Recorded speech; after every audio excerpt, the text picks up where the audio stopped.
Hello students, क्या हाल है बच्चा पार्टी। तो आपका बहुत बहुत स्वागत है हमारे इस चैनल केडी क्लासेस में। तो आज के क्लास में हम लोग क्या बात करेंगे, जो वीबीयू और वीबीएमक्यू यूनिवर्सिटी का जो माइनर इकोनॉमिक्स। अब तक आप लोगों ने क्या देखा था कि मैम केमिस्ट्री फिजिक्स पढ़ा रही थी, केमिस्ट्री के लिए भी इंफॉर्मेशन दे दी है कि क्लासेस कब से होंगी। बचा था इकोनॉमिक्स। धीरे धीरे करके हर एक पेपर का हमारे चैनल पर आपको मिलेगा, इंपॉर्टेंट क्वेश्चन से लेके क्लासेस हर चीज़ मिलेंगी आपको, ठीक है। तो आप बहुत अच्छे से हमारे चैनल के साथ जुड़ के आप देख पा रहे होंगे किस अकॉर्डिंग हम कैसे दिखा रहे हैं। तो ये सेमेस्टर 3 का जो सेशन 22 से 26 है माइनर इकोनॉमिक्स, याद रहे आपका जो पेपर होगा माइनर इकोनॉमिक्स का, वो सिर्फ माइनर नहीं होगा, वो होगा आपका माइनर 1B। क्या होगा वो आपका माइनर 1B। इस चीज़ को दिमाग में रखिएगा, क्योंकि जब आप फॉर्म फिलअप करोगे ना एग्जाम का, तो उस टाइम ये सारा चीज़ को आपको रिमेंबर करना है, ताकि आपका फॉर्म फिलअप में कोई प्रॉब्लम ना हो, ताकि एग्जाम के कॉपी में लिखने में कोई प्रॉब्लम ना हो। क्लियर है। तो आपका सब्जेक्ट क्या है, चाहे वो वीबीयू के हो चाहे वो बीबीएमक्यू के हो, डोंट वरी, आपकी क्लासेस आपके सिलेबस के अकॉर्डिंग सारी चीज़ प्रॉपर वे में करवाई जाएंगी। आपको बस जुड़े रहना है, मोस्ट इंपॉर्टेंट टॉपिक्स के साथ क्लासेस को बहुत अच्छे से कंप्लीट करनी है, क्लासेस को हैंडल करना है, और बहुत अच्छे से जो आपकी एग्ज़ाम होने वाली है मंथ ऑफ फरवरी, वो बहुत अच्छे से आपके पास अभी भी 1.5 महीने टाइम है और वो इनफ है। तो आप अभी भी कॉमन पेपर्स पे अभी ध्यान मत दीजिए, क्योंकि कॉमन पेपर नेक्स्ट जनवरी में हम स्टार्ट करेंगे। हम पहले ही करें, तब तक हम माइनर पेपर, जो हमारा माइनर पेपर जिन बच्चों का है, फिजिक्स जिनका है, केमिस्ट्री जिनका है, प्लस मेजर का इंपॉर्टेंट, ये सब चीज़ों को हम लोग हैंडल कर लेंगे इतना दिन में। उसके बाद जनवरी के फर्स्ट वीक तक में इतना हैंडल, फिर जो बचेगा उसमें हम लोग कॉमन पेपर पे बात करेंगे। क्लियर है।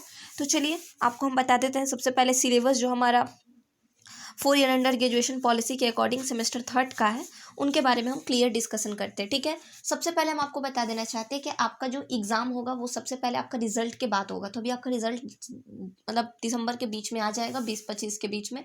उसके बाद आपका ठीक 1 से 1.5 महीने बाद आपके एग्ज़ाम वगैरह का प्रोसेस चालू हो जाएगा, ठीक है। तो बहुत अच्छे से रिलैक्स रहिए, तैयारी कीजिए, प्रिपरेशन कीजिए, मेरा फुल सपोर्ट है आपके साथ। तो माइनर का देरी था, चलिए क्लासेस का थोड़ा सा इसका सिलेबस को हम लोग क्लियरली समझते हैं क्या कहता है। चलिए, तो जो आपका सिलेबस है, ठीक है, ये आप देख रहे होंगे, ये सेमेस्टर 1 के लिए। हमको सेमेस्टर 1 की बात नहीं करनी है, सेमेस्टर 2 की बात नहीं करनी है। अब आते हैं हम लोग सेमेस्टर 3 के एग्ज़ाम पे, ठीक है। जो सेमेस्टर 3 का हमारा मोस्ट इंपॉर्टेंट क्वेश्चन है, उस पर हम लोग बात करेंगे। आपका एग्ज़ाम जो होगा वो 80 मार्क्स का होगा। बाकी के जो 20 मार्क्स होंगे वो आपको कैसे मिलेंगे, तो बाकी के जो 20 मार्क्स आपके एग्ज़ाम आपके कॉलेज से मिलेंगे, ठीक है। 20 मार्क्स आपके इंटरनल बेसिस पे। तो आपको सबसे पहले क्या करना है, ध्यान रखिए, ये जो हमारा सिलेबस आप देख पा रहे हो अभी, ये सिलेबस है हमारा वीबीयू का। किसका है? वीबीयू का सिलेबस है ये। क्लियर है, वीबीयू का सिलेबस है। इसके जस्ट बाद हम लोग बीबीएमक्यू का भी देखेंगे, ठीक है। तब तक आप अगर हमारे चैनल पे नए हैं तो चैनल पे बने रहिए। तो ये हमारा देखिए, सबसे पहले क्या पढ़ना है आपको, स्ट्रक्चर ऑफ इंडियन इकोनॉमिक, जिसमें आपको basic features of Indian economic पढ़ना है। नेचुरल रिसोर्सेज जैसे कि land, water and forest resources. Planning in India, India में किस तरीके से हमारा हर एक चीज़ 5 ईयर में क्या क्या चीज़ें चेंजेस हुए हैं, एग्रीकल्चर्स हो गए, फिर से इन्वायरमेंट में, हर चीज़ों में क्या क्या इन चेंजेस आया है 5 साल के अंदर, वो सब चीज़ों के बारे में पढ़ना है। दूसरा इसमें क्या है, न्यू इकोनॉमिक, लाइब्रेजेशन, प्राइवेटाइजेशन, ग्लोबल, और फिर से ग्लोबलाइजेशन। ग्लोबल मतलब जो भी आप कहिए इसको, ग्लोबलाइजेशन क्या कीजिएगा, इंग्लिश थोड़ा हार्ड है बट डोंट वरी, इसको हम लोग बहुत अच्छे से क्लियरली समझेंगे, ठीक है। ग्लोबल क्या लिखा हुआ था यहाँ पे लिखा है ग्लोबलाइजेशन प्रोग्रेस, उसका हर चीज़ को हम लोग प्रॉपर वे में क्लियरली समझेंगे, ठीक है।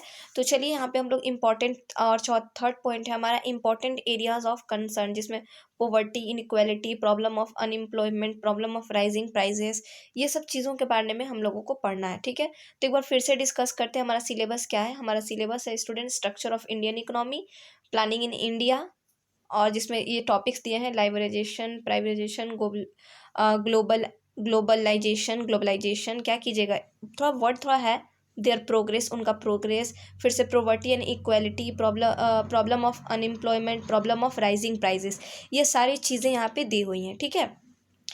वर्ड्स पढ़ने में थोड़ी प्रॉब्लम हो तो डोंट वरी, माइंड नहीं करिए आप लोग, बस यहाँ पे ध्यान दीजिए आप लोग, उम्मीद है आप लोग समझोगे। तो ये तो रहा हमारा वीबीयू का, ठीक है। ये तो आप देख पा रहे हो इंडियन इकोनॉमिक्स जो दिया हुआ है, ये वीबीयू का सिलेबस है। अब मैं आपको थोड़ा बता दूं बीबीएमक्यू का सिलेबस क्या होगा, ठीक है, ताकि हम लोग मंडे से, आज सैटरडे हो गया, मंडे से हम लोग स्टार्ट करेंगे क्या, हमारा क्लासेस, ठीक है, टॉपिक वाइज। तो आपको सिर्फ ये 3 चैप्टर्स पढ़ने, ये तीनों चैप्टर्स को बहुत अच्छे से हम लोग कवर करेंगे हमारे चैनल पे और बहुत अच्छे से आपको यहाँ पे करवाई जाएंगी, ठीक है। बाकी के इन्फॉर्मेशंस के लिए आप हमारे ये नंबर पे कांटेक्ट कर लोगे अगर कोई भी डाउट होगा कुछ भी, क्योंकि यूट्यूब पे हम आपको नोट्स नहीं दे सकते। नोट्स के लिए आपको हमारे चैनल पे ज्वाइन करना होगा।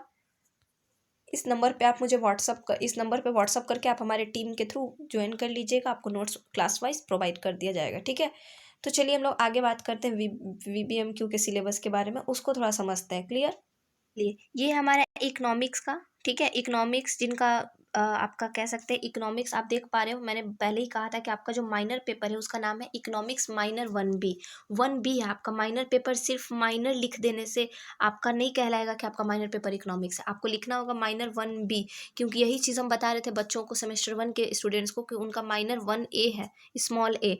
आपका स्मॉल ए हो चाहे कैप स्मॉल ए है, आपका माइनर 1B हो जाएगा, ठीक है। स्मॉल ए और स्मॉल बी से कोई फ़र्क नहीं पड़ता है, बस याद रखिएगा आपका माइनर 1B है। तो चलिए यहाँ पे हम बात करेंगे, ये जो हमारा सिलेबस है मनी एंड बैंकिंग आपको पढ़ना है, जिसमें हम लोग मनी और पैसे और उसका बैंकिंग का ये सब, मनी और बैंकिंग ये दोनों प्रोसेस को हम लोग यहाँ पे, ये दोनों चैप्टर्स को क्लियरली यहाँ पे हम लोग समझेंगे, जो हमारा BBMQ का सिलेबस है उसके अकॉर्डिंग, ठीक है। बता दूँ आपको, आपका जो एग्ज़ाम होगा वो एग्ज़ाम आपका 75 मार्क्स की होगी। आपकी जो एग्ज़ाम है 75 मार्क्स का होगा, जिसमें आप देख पा रहे होंगे यहाँ पे क्वेश्चन क्या लिखा हुआ है। Question number 1 will be very short answer type question, जो आपको 1 नंबर देगा, और 2 3 कितने नंबर के होंगे, 5 नंबर के।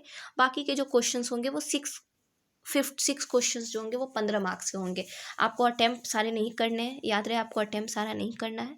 तो आपको अटेम्प्ट करना है, 2 ग्रुप में क्वेश्चंस रहेगा, उस अकॉर्डिंग आपको वहाँ पे प्रेजेंट रहेगा कि आपको अटेम्प्ट कितना करना है, ठीक है। आपको टोटल सिर्फ और सिर्फ 4 ही क्वेश्चन लॉन्ग में अटेम्प्ट करना है, बाकी शॉर्ट्स कुछ कुछ कंपलसरी होते हैं। तो चलिए हम चैप्टर्स की बात करें तो आपका फर्स्ट चैप्टर है मनी, सेकेंड चैप्टर है inflation, central banking, commercial banking. फिर से सुनिए, मनी, इन्फ्लेशन, सेंट्रल बैंकिंग और कमर्शियल बैंकिंग, ये जो चैप्टर्स हैं आपको कंप्लीट करने हैं, ठीक है। और ये चारों चैप्टर्स को हम लोग बहुत अच्छे से कंप्लीट करेंगे। हड़बड़ाइएगा नहीं, घबराइए नहीं, टेंशन मत लीजिए कि इतना सारा है कैसे कंप्लीट होगा। इतने सारे टॉपिक्स हैं, हम बार बार कहते हैं कि सिलेबस समुद्र भर रहता है, पढ़ना नदी भर रहता है, लेकिन दिमाग क्या हम लोग लगा देते हैं, बाल्टी भर पढ़ते हैं, चुल्लू भर लिख के आते हैं। तो आप लोग एक्स्ट्रा दिमाग मत लगाइएगा, समुद्र भर सिलेबस से हम लोग पूरा समुद्र तक पहुँचेंगे, ठीक है। लेकिन ऐसा कोशिश रहेगा कि नदी को क्रॉस कर जाए, ताकि एटलीस्ट आपके पास नदी तक तो रहे, ताकि आप बाल्टी भी लिखो तो बहुत अच्छा लिखो, ठीक है। तो ये सब चीज़ों को आप थोड़ा सा क्लियरली देखिए। यहाँ पे हम लोग मनी वगैरह से रिलेटेड हर पॉइंट्स को यहाँ पे समझेंगे, जो भी चैप्टर्स दिया हुआ है उसके पॉइंट्स को। तो याद रहे आपका वीबीयू और BBMQ का जो सिलेबस है वो पूरा सेपरेट है, मैचिंग नहीं कर रहा है दोनों। तो इस चीज़ लिए इसमें खिचड़ी नहीं बनाना है आपको, और दोनों की क्लासेस भी अलग अलग होंगी, चाहे वो VBU की इकोनॉमिक्स हो माइनर पेपर की, चाहे वो BBMQ के माइनर 1B की इकोनॉमिक्स की पेपर हो, दोनों सेपरेट रहेंगे क्लास वाइज, लेक्चर वाइज। आप लोग मंडे से ज्वाइन कीजिए हमारे चैनल को, बहुत अच्छे से क्लासेस को कंप्लीट कीजिए। नोट्स के लिए आप ज्वाइन कीजिएगा, आपको बाकी की इन्फॉर्मेशन हमारे मेम्बर्स के थ्रू दे दी जाएगी, ठीक है। तो मिलते हैं आपसे अपने नेक्स्ट वीडियो में, तब तक के लिए अपना ध्यान रखिए। कोई भी डाउट हो, don't worry, you can ask me any time any things, ठीक है। कोई भी कोर्स से रिलेटेड प्रॉब्लम होगा आप मेरे से बात करके पूछ सकते हो। मिलते हैं आपसे अपने नेक्स्ट वीडियो में। इस सिलेबस का PDF आप मेरे से ले लीजिएगा, कम्युनिटी पोस्ट में ग्रुप है, आप उससे ज्वाइन कर लेंगे हमारे चैनल को, आपको वहाँ पे मिल जाएगा, ठीक है। तो मिलते हैं आपसे अपने नेक्स्ट वीडियो में, तब तक के लिए जय हिंद।